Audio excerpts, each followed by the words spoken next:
میرے سامنے قاسم خان عمران خان کے جو صاحبزادے ہیں ان کا ٹویٹ موجود ہے.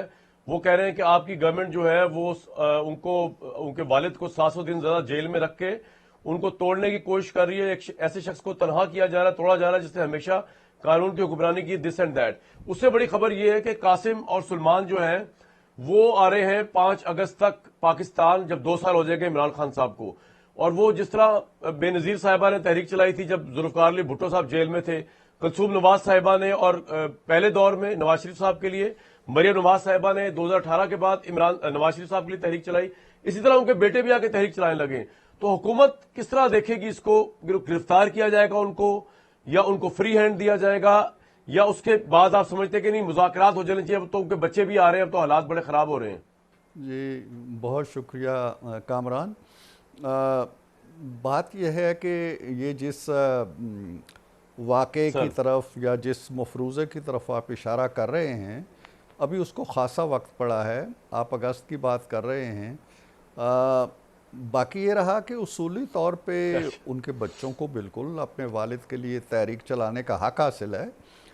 جس طرح آپ نے بہت سی مثالیں دی ہیں کہ ماضی میں ہوتا رہا ہے، تو وائی ناٹ میں عمران خان صاحب کے بچے کیوں نہ چلائیں، آئیں، یہاں کی آب و ہوا سے بھی مانوس ہوں، یہاں کی دھوپ سہیں، یہاں کی گرمیاں دیکھیں، یہاں کی بارشیں دیکھیں، اپنے موسموں سے لطف اندوز ہوں اور تحریک چلائیں بالکل. اور جب تحریک چلے گی اس کے رنگ روپ کو دیکھیں گے، اس کے اثرات کو، آثار کو دیکھیں گے کہ وہ کس نوع کی تحریک ہے، اور اس کے حوالے سے ہم بھی اس تحریک کے ساتھ ساتھ چلیں گے.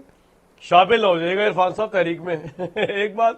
دوسری بات ابھی فواد صاحب مجھے بتا رہے تھے کہ ان کے بیٹوں کو گرفتار کرنا آپ کی گورنمنٹ کے بس کی بات اس لیے نہیں ہے کہ وہ اتنے بڑے ہائی پروفائل فیملی کے ہیں، گولڈ سمتھ فیملی یہاں کی، کہ ان کو گرفتار کرنا ایسی ہے جیسے کہ آپ کنگ کے خاندان کے کسی بندے کو گرفتار کر لیں.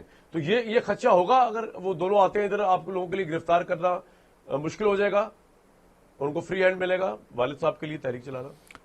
دیکھیں، ہمارا کوئی ارادہ پہلے سے کسی کو گرفتار کرنے کا نہیں ہے، نمبر 1. نمبر 2، گرفتار حکومتیں نہیں کیا کرتی، گرفتار قانون کیا کرتا ہے، اور قانون کے اندر اتنی طاقت ہوتی ہے.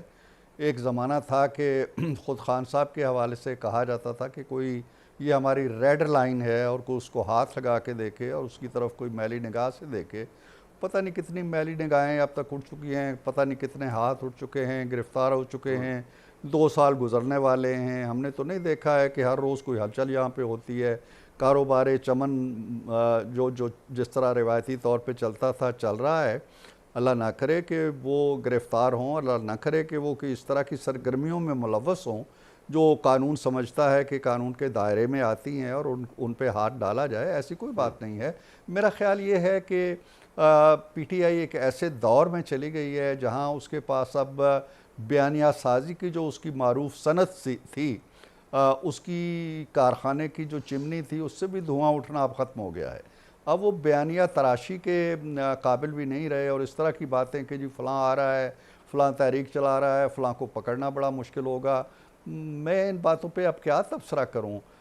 قانون ہو یا حکومت ہو یا نظام مملکت ہو، وہ وقت کے تقاضوں کے مطابق چلتا ہے، اور جو اس نے کرنا ہوتا ہے وہ کرتا ہے.